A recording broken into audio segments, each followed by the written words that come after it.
अब मुख्य बात पे आ जाते हैं प्रदीप जी। मैं जो आज का विषय है, जरा मैं उस पर एक चीज आपसे ये समझूं, क्योंकि आप हिमाचल से हैं और ये जो कांग्रेस का कॉन्फिडेंस आया, उसमें मुझे लगता है कि हिमाचल ने भी एक बड़ा रोल प्ले किया था, हिमाचल इलेक्शंस ने।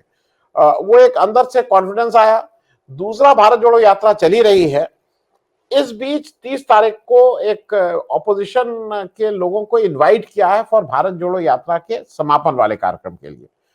और जैसा कि होता है, जैसे बहुत चीजें कही जाती है ना, the presence is not felt, the absence is more important. उसी तरह से किसको बुलाया गया ये इंपॉर्टेंट नहीं रह गया है, किसको नहीं बुलाया गया इस पे बहुत चर्चा हो रही है। और खास करके जो 2-3 नाम है जिसपे चर्चा है, वो आम आदमी पार्टी और ओवैसी साहब, उसके बाद केसीआर साहब। तो जरा मैं आपसे प्रदीप जी पहली चीज ये समझ लूं कि आम आदमी पार्टी को ना बुलाने का बहुत स्पष्ट कारण उन्होंने बताया। उन्होंने कहा था कि, मतलब जो बताया नहीं गया है, जो समझ में आ रहा है कि ये सारे वो लोग हैं जो कांग्रेस के चुनावी गणित को कहीं ना कहीं खराब कर सकते हैं या खराब करते आए हैं पास्ट में। और कारण आइडियोलॉजी से ज्यादा, जो आज एक टेलीग्राफ की स्टोरी भी है, it is more of a election mathematics, जिसकी वजह से ये इन्विटेशन का ड्राइविंग फोर्स रहा। तो पहला आपका एक रिएक्शन कि आम आदमी पार्टी, केसीआर और ओवैसी साहब को न बुलाना क्या कांग्रेस की भूल तो नहीं है? आप सभी लोगों को पहले मेरा मेरा नमस्कार, सभी प्रबुद्ध जनों को। आनंद जी देखिए, आपके जो सवाल है उसका जवाब देने से पहले मैं जरा वो ब्रजेश जी वाली बात पे एक और बात जोड़ लूं। जो रोड शो मोदी साहब का चल रहा है इस वक्त, प्रधानमंत्री का, मुझे ना उसको देख के वो याद आ गया जब बचपन में से हम जवानी में जा रहे थे ना, तो जो फिल्म अवार्ड्स होते हैं ना, अवार्ड शोज, वो बड़े याद आए। अवार्ड शो से पहले आपको मालूम है सारे हीरो हीरोइन जो भी अंदर घुसने से पहले बाहर रेड कारपेट के बाहर खड़े होकर फोटो खिंचाते हैं। मुझे आज वही लगा कि कार्यकारिणी की बैठक में जाने से पहले एक रेड कारपेट के बाहर जैसे स्टार आदमी फोटो खिंचाता ना, वही एक सारा सिस्टम किया हुआ था। दूसरी बात देखिए, मुझे लगता है कि कांग्रेस का जो डिसीजन है आम आदमी पार्टी को, खास करके आम आदमी पार्टी और ओवैसी की पार्टी को ना बुलाना, उसी में केसीआर भी आप गिन सकते हैं, वो एक बहुत सोचा समझा और सही निर्णय था। देखिए, अगर कहीं आम आदमी पार्टी को इन्विटेशन देते आप, और जिस दौरान आपका इन्विटेशन गया आप उस स्टेट में उस दौरान है जहां आम आदमी पार्टी ने ही आपको सत्ता से बेदखल किया है और आप ही के वोट पे वो खड़ी हुई है वहां पर, उससे पीछे एक स्टेट आप और दिल्ली जहां से आए वहां भी आप ही की जो है आपकी कब्र पे वो पार्टी खड़ी हुई है, तो वो मैसेज बहुत गलत चला जाता, खास करके पंजाब में। क्योंकि पंजाब में लड़ाई इस वक्त कांग्रेस की आम आदमी पार्टी के खिलाफ लड़ी, क्योंकि अकाली दल ऑलमोस्ट मतलब शैया में है, लेटा जैसा है, कोई हलचल नहीं है उसमें। बीजेपी पंजाब में इतनी है नहीं, तो आम आदमी पार्टी और कांग्रेस का मुकाबला, जब आप पंजाब में है तब आप उस पार्टी को कह रहे हैं कि आप हमारे साथ आइए, तो ये मैसेज गलत चला जाता है। इसलिए वो तो सही था। ओएसी का आपको मालूम ही है, ओएसी का काम ही यही है कि जहां कांग्रेस लड़ेगी वहीं उनको लड़ना है और कांग्रेस के ही वोट काटने। केसीआर के साथ मजबूरी ये थी कि तेलंगाना में चुनाव है, चुनाव में आपको मालूम है कि जब भारत जोड़ो यात्रा वहां से जारी थी तो राहुल गांधी ने भी निशाना केसीआर पे ही साधा था।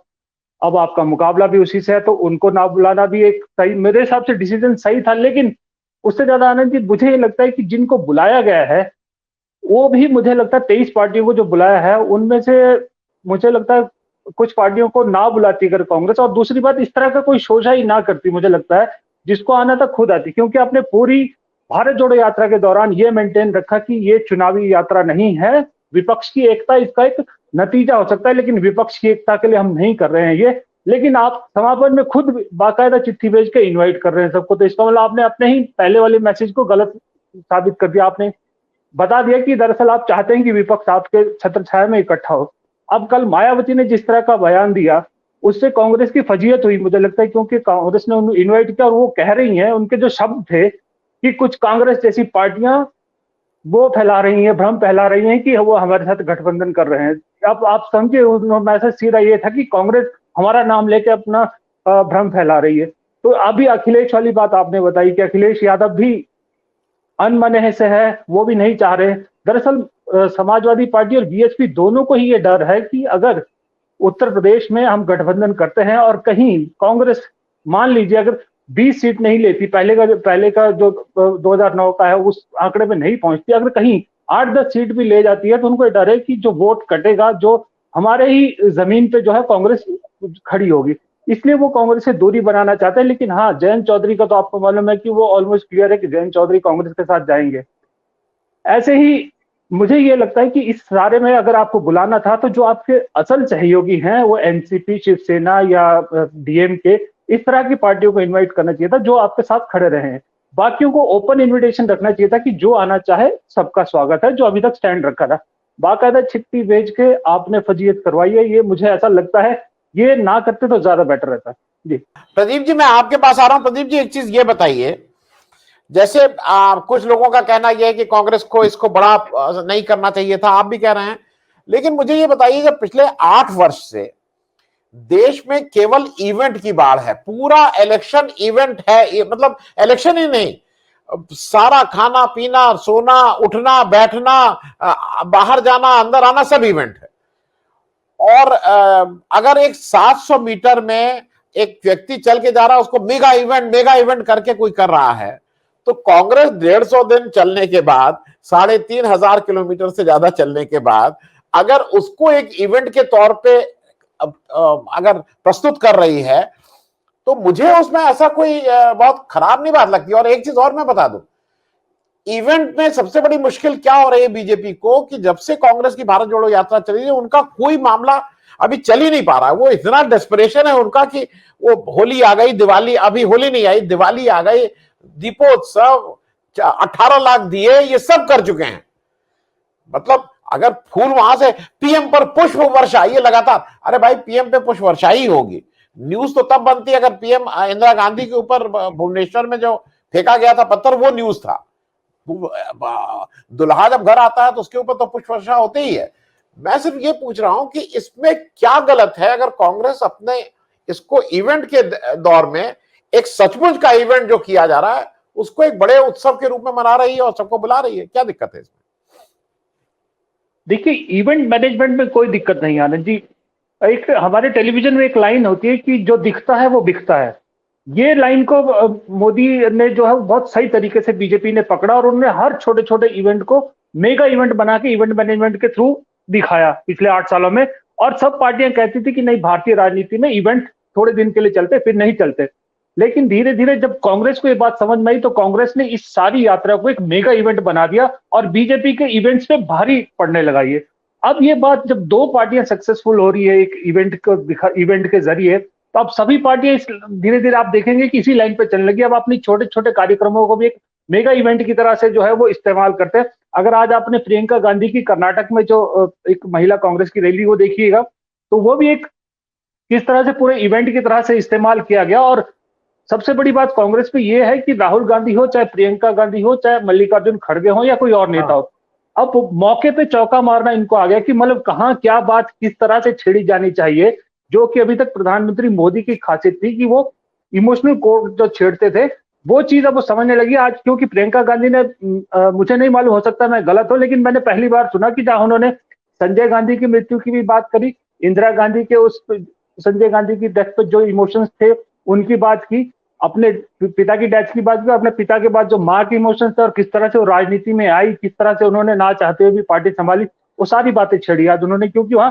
महिलाओं का सम्मेलन था। तो इसी तरह से मुझे लगता है कि इसमें कोई गलती नहीं कि कांग्रेस सबको बुला रही है। मेरा ये कहना था कि कांग्रेस ने जब सबको बुलाया, पर समस्या ये है कि इस वक्त जो मुझे स्थिति दिख रही है, हो सकता है गलत हो, लेकिन आज की डेट में मुझे स्थिति दिख रही है कि 2024 में 4 धुरियां बनती मेरे को दिख रही है। एक धुरी तो बीजेपी की, एनडीए की है ही, एक कांग्रेस की है, एक तरफ मुझे लग रहा है ये केसीआर, अखिलेश, ममता, इस तरह के लोग, और एक धुरी बनाने की कोशिश करेंगे केजरीवाल, और शायद हो सकता है मायावती उनके साथ हो, इस तरह के। तो मुझे 4 कॉर्नर उसको होता दिख रहा है।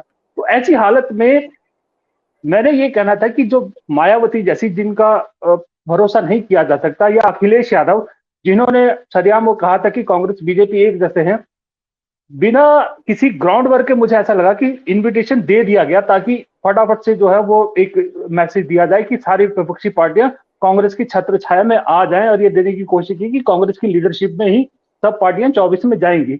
लेकिन जब कल मायावती ने जो स्टेटमेंट दी ना, उसके बाद ये हुआ कि ये चीजें थोड़ी सी उल्टी पड़ने लग गई। क्योंकि अब जैसे शिव कुमार जी हैं, पुराने जो जर्नलिस्ट हैं, आप खुद हैं, आप जानते हैं कि जब राजनीति में इस तरह की चीजें जब उल्टी पड़ने लगती है ना, कोई दाव उल्टा पड़ता है, तो फिर उसका इफेक्ट लंबा पड़ता है। क्योंकि अब यात्रा बची है कम, ऐसा तो है नहीं कि यात्रा भी लंबी बची है।